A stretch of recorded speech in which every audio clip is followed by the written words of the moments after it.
right, placing a legal bet in sports was once limited to just casinos in Vegas and a few cities. It all started to change, though, in 2018 when the U.S. Supreme Court overturned a '92 ban. Today, 34 states plus D.C. have legalized some form of sports betting, including online and with mobile apps. More states are expected to follow. Jim Spellman has this. Sports betting in the U.S. has quickly become big business. The American Gaming Association, a pro-gambling trade group, says since legalization began in 2018, Americans have placed more than $220 billion in legal bets. The explosive growth has come at a cost. Rob Minnick became addicted to gambling, including to betting on sports. I'm in recovery for a gambling addiction, and I made my last bet on November the 12th of 2022. When money ran out, he repeatedly maxed out credit cards to continue gambling. I had to get a second job in order to pay down those debts. So the first time that happened, I figured something was up, but it took me 6 more times or 5 more times after that before I was willing to say, hey, something's got to change. Minnick now uses social media to spread word of the dangers of sports gambling. So I started to attend support group meetings, and from that, I got really inspired to start posting about my story online. Many states have not only legalized sports betting, they've also made it legal to place those bets online and through mobile apps. Legalized sports gambling in many states has drastically changed the way people make bets. You no longer have to drive to a casino or even use a computer. Mobile sports betting apps have put a legal casino into the pockets of millions of Americans. Users can place bets on popular U.S.-based sports: American football, hockey, basketball, baseball, golf, and tennis, plus global sports like Premier League football and cricket. The action is not limited to fans. Golfer Phil Mickelson lost more than $100 million gambling on sports over the last 30 years, according to a professional gambler who claims to have been Mickelson's gambling partner. Mickelson admits struggling with a gambling addiction, but denies doing anything to, quote, undermine the integrity of the game. But athletes gambling raises questions. Dave McKenna is a journalist who's covered sports for more than 30 years. I think we're entering an era of scandal. Real sports fans, when their team would lose, would yell, "The fix is in." They'd say, "The ref's on it," and now maybe he really is. Now maybe the fix really is it. Ads for online gambling apps appear in stadiums, and commercials air repeatedly during many games, accounting for more than $275 million in advertising in 2022. The increased focus of gambling is raising concerns that betting will overshadow the athletics, turning off some fans. You can't watch a sporting event. You can't turn on a sports radio program, a sports television program, without being inundated by gambling. Will we actually lose trust in the sports and walk away? I say we won't. That's the same bet the sports gambling industry is making.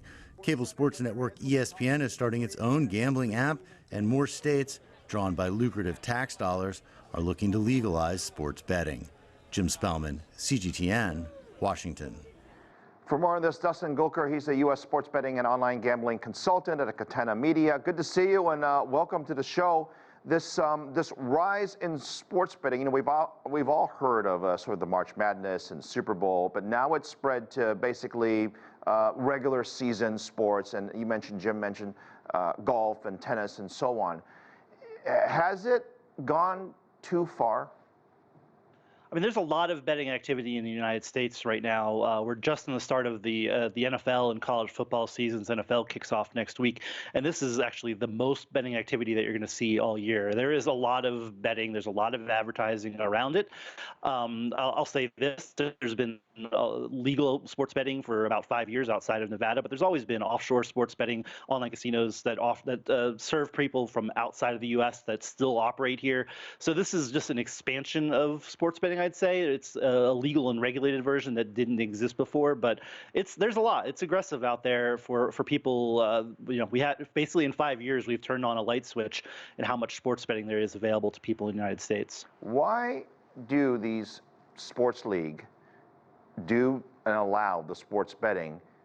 It's only the money. I mean, is that basically it? Because people are questioning the integrity oftentimes of wins and losses and spreads and things of that nature, which I hate because I love sports and I want to keep it, as honest as possible. Yeah, the funny part about it is the sports leagues themselves fought to stop this for a long time. They're the ones behind the 1992 law that you talked about, and then they were fighting this in court for several years, and ending up in that Supreme Court case that overturned the federal ban. So, but once that federal ban went away, yeah, they saw money. They said we can make money from this. They're sometimes offering sports books right in venues, whether it's a PGA Tour venue, an NFL arena, things like that. It's very different than it used to be. The leagues are now seeing money. They see money coming from partnerships with sports books like DraftKings and FanDuel. And yeah, it's different. It's complicated for sports leagues now in a way that it wasn't before. But at the end of the day, it is they think they can make more money and also engage fans in a different way that they maybe they weren't. They were fans of the game, but now they're gambling on the Right. games as well. Right. I mean, and I'll take college for example. Should they allow gambling in college sports, which they currently do? And if so, where do we stop it? We're going to start gambling on little league games? Yeah, I mean, most of the states that have legalized sports betting have said what is legal and what's not. Amateur athletics below Division I college athletics are usually not allowed. You cannot bet on Little League World Series, for instance, in any state that's regulated it.